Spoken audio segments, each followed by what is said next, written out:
This interview of our Today's Campus Innovation Interview Series is brought to you by Six Sigma Management Institute. Visit sixsigmamindpro.com to learn more about MindPro, the online Lean Six Sigma training system developed by the co-creator of Six Sigma, Dr. Michael J. Harry. So hi everyone and welcome. My name is Kirsten Winkler. I'm the innovation editor of Today's Campus, and it's time for a new interview in our Today's Campus Innovation Series.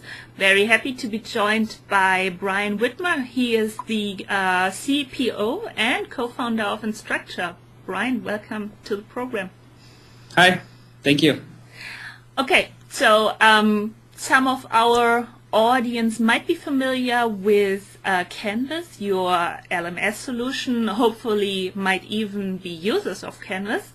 And so if you want to talk a little bit about this, I think we are going to focus the interview on the Canvas Network you just launched last week, so sort of that folks know where to put you and Instructure, maybe telling a little bit about your innovative solution towards or compared with some of the established players in the LMS space. Sure. So Canvas is the product, Instructure is the company. We've been around since 2008. And that was when myself and Devlin Daly, we were the co-founders, we started Instructure because we were frustrated with the systems that we saw being used at schools. Systems like Blackboard and Moodle. We saw it, and we saw that they were doing an okay job of managing the learning experience, but we thought that there was a lot of opportunity for growth and that we could make a big difference there. And that was why we started Instructure. We said, hey, we feel like there's a missing spot in this market, which is somebody that's really trying to innovate. And with my experience in usability and Devlin's experience in internet systems and scalability and security, it seemed like a great match and a great opportunity for us to really make a difference there. So we stepped in and focused a lot on the end user experience. We said, what can students and what can teachers, how can they benefit from more ease of use and from an easier system and something that's more straightforward? And we built all that into the system, getting a lot of feedback from those end users, from students and teachers and from institutions across the western United States was where we talked. We ended up talking to 17 different institutions about that. So we built Canvas, and then in 2010 really is when things started to go. The beginning of 2011 is when we had our launch, when the world really became aware of Canvas as a learning management system, and the growth since then has been phenomenal. We have over 300 institutions, schools and districts that are using Canvas now as their learning management system. We have over 4 million users that have accessed Canvas and used it as this learning platform. And the numbers just keep growing. We're signing on more schools every month. So very exciting. The biggest reason as we talk to people about why Canvas is so successful is because of that user experience. Because we spent so much time making sure that things are easy for the teacher and for the student. So we bake in things like a speed grader to save teachers time and let students control their communication preferences so that they can get the information in a way that works for them. And those, you could call them little things, but a bunch of little things add up to a great experience. So now obviously roughly 1.5 to 2 years after Canvas initial launch, and of course you gained a lot of experience, got feedback. It was obviously the right time to take it one step further and launch Canvas Network.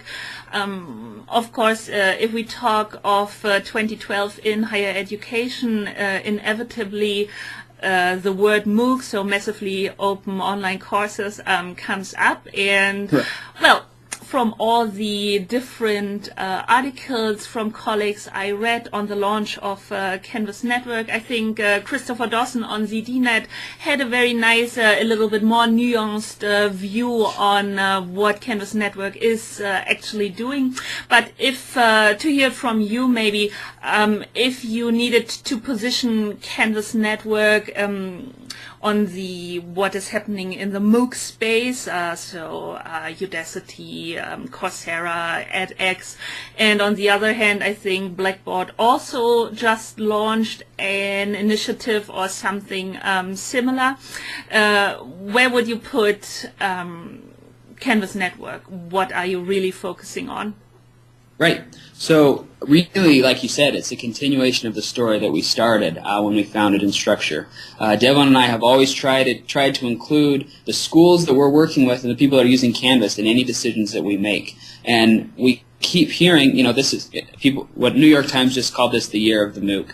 Right? Obviously, there's a lot of interest there, and our schools are very interested in it as well, and they want to know what they can do about it. They see options out there. They see Coursera, for example, and a lot of our schools can't participate in Coursera because it's restricted to the 61 schools in the AAU. And they see Udacity, which is this whole other institution, essentially, that's getting built up, and edX, which is also sort of an elitist group. And they say, we want to play here. This is...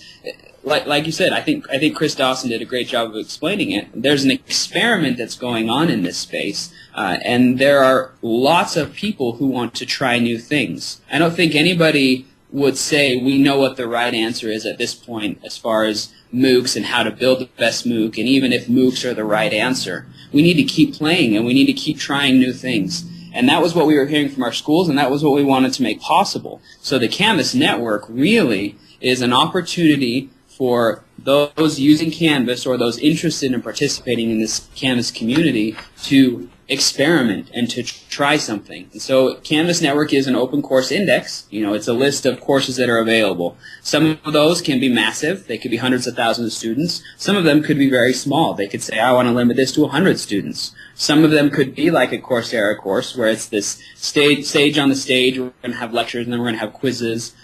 Some of them can be connectivist style courses, these CMOOCs that maybe you've heard of, where you can spread the communication and the interaction out across the internet. I mean, the idea of Canvas Network is to be something flexible and to be something open, because I don't think we know what the right answer is yet in this space. And so I think MOOCs are definitely a part of it, but we need to keep the options open so that people can try what makes sense for them.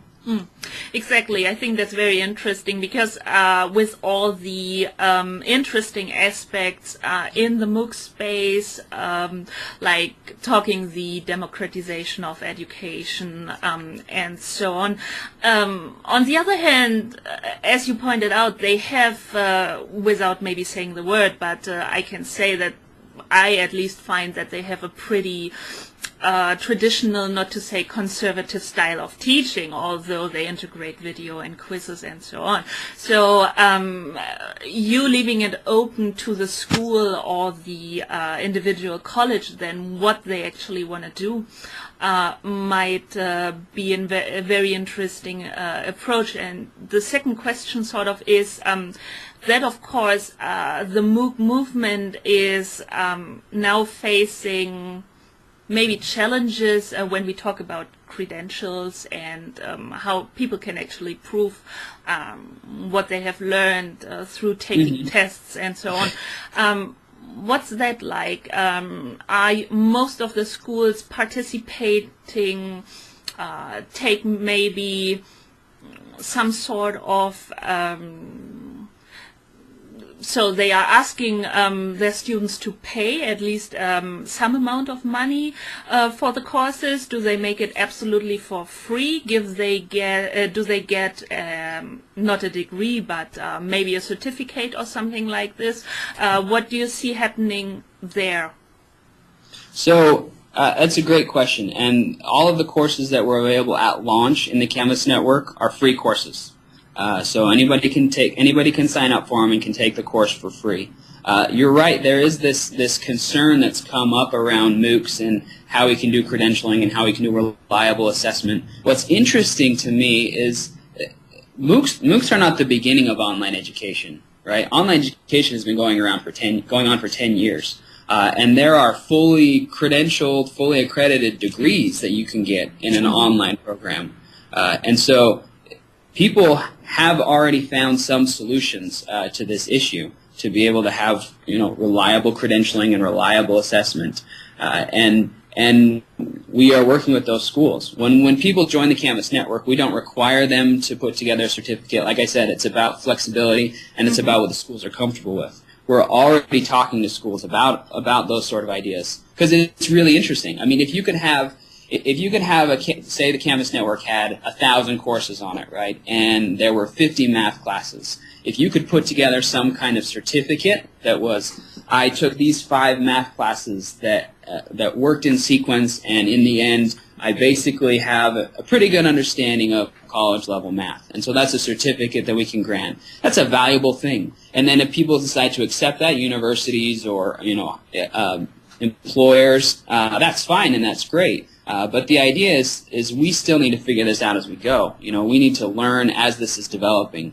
And that's what we plan to do. It was really interesting. You mentioned, that some of the MOOC platforms seem to have a very traditional style of teaching to them, and I love this idea of experimentation, and that's what I really want people to understand about the Canvas Network, because when you talk to people at some of these other organizations, they say, look, education hasn't changed in the last 200 years, right? It's the exact same model and it's the exact same approach.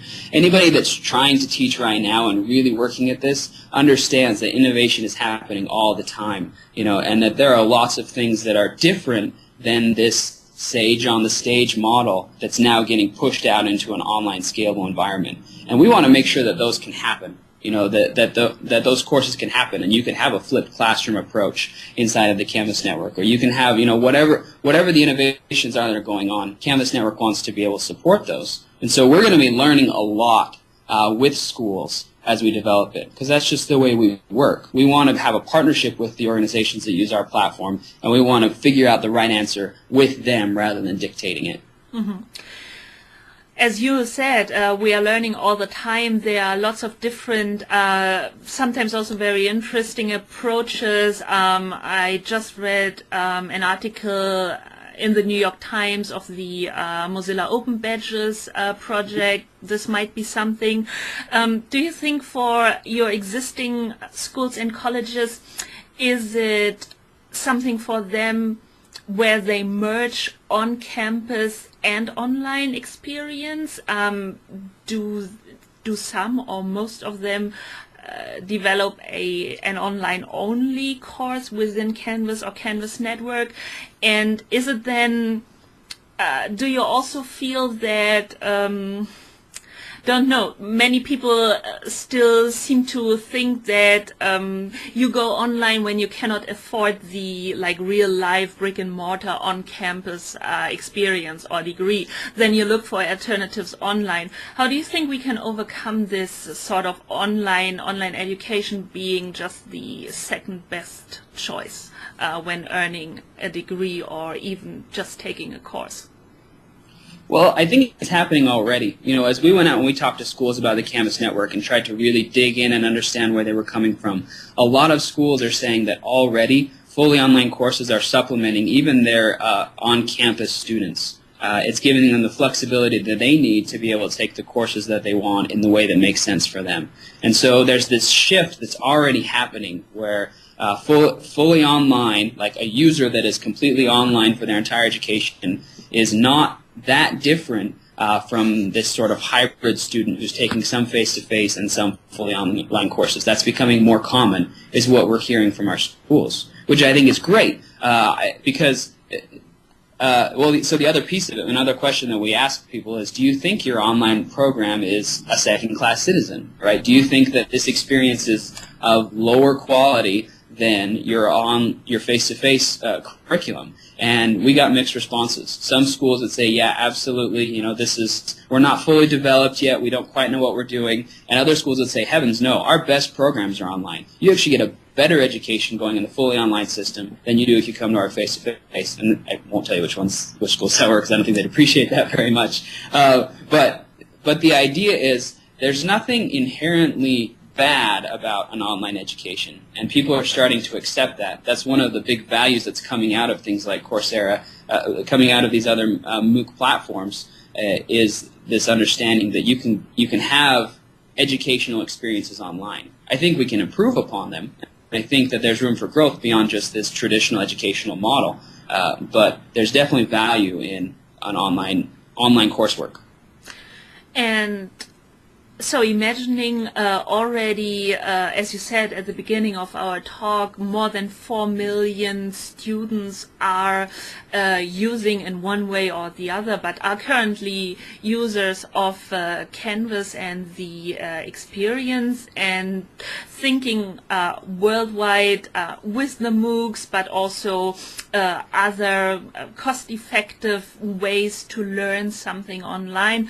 What do you think in the end the implications will be on the job market in the United States when we have more and more people, and I mean even worldwide, more and more people having at least a degree of one kind or the other, and so being much more skilled than we have our society now. So you finished your degree, and others who, well, maybe just did a bachelor's. What do you think the implications will be in, well, maybe not the very near future, but sometime in the future?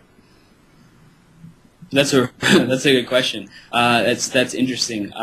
Education, getting the whole world educated, regardless of what country they live in, is a super valuable proposition. A higher tide lifts all ships, and if we can raise the standard for everyone, it's going to be the responsibility of the United States learners to, if they want to continue to be successful and competitive, to continue to learn and up the ante. I think that there will always be opportunities for growth intellectually, and I think that there's going to be great opportunities if we can get everyone in the world educated.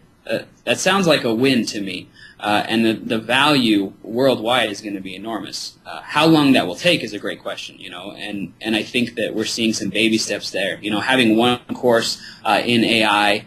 For example, that's available to the whole world, and seeing the adoption that's happening there, and the students that are taking it from across the globe, it's really interesting and really valuable. I'm not sure that translates yet to let's educate this entire country, right? And let's get them all educated and get them able to sustain themselves and grow their own economy and develop independently. So getting that sort of a model up and running, I think, is still a problem that needs to be solved and a nut that needs to be cracked. But we're definitely making steps in that direction.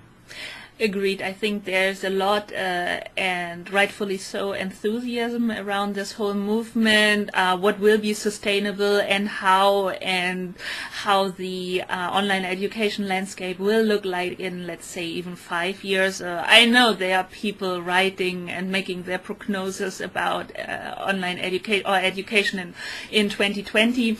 I'm always a little bit more careful. I am happy when I can see the next year or maybe 2 years.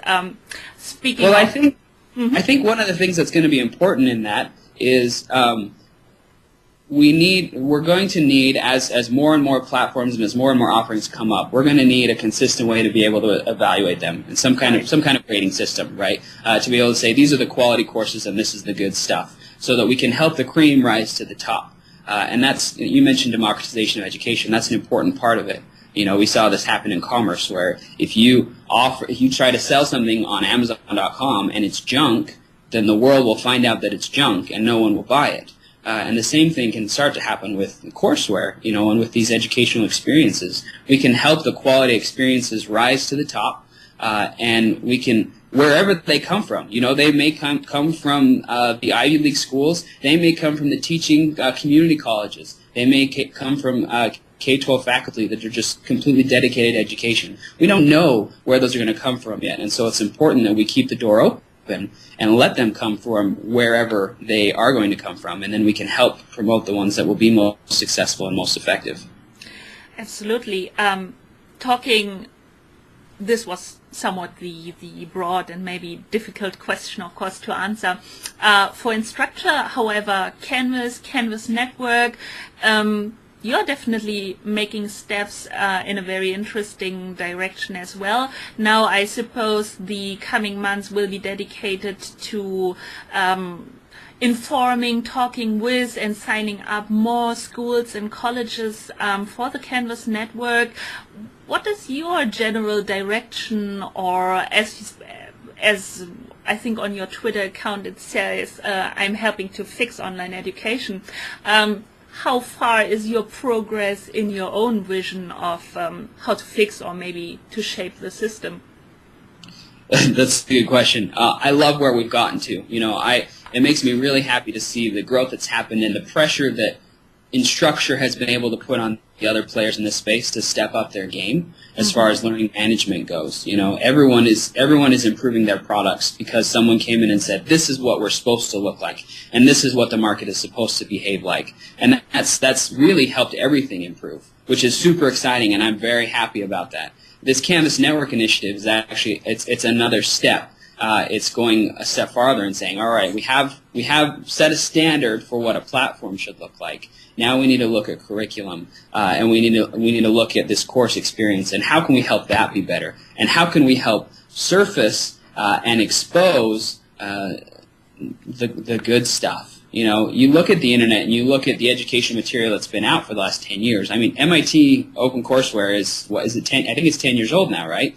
And there's some valuable stuff in there. It's kind of hard to get to, and it's kind of hard to get through. And so that's part of the reason why you can say it didn't get massive adoption. If we can find ways to find the nuggets in there and pull them out, or if we can find ways to turn those into interactive experiences that can help them be more successful and effective, I think that's awesome. And I'm excited to try to make that happen. We'll continue to focus on the learning platform because that has to improve as well. I have a long list of things that can be better still as far as a learning platform goes, and we'll continue to work there. But in addition to that, yeah, we are going to start evangelizing this idea of opening up content and opening up curriculum and helping get it out there to the world.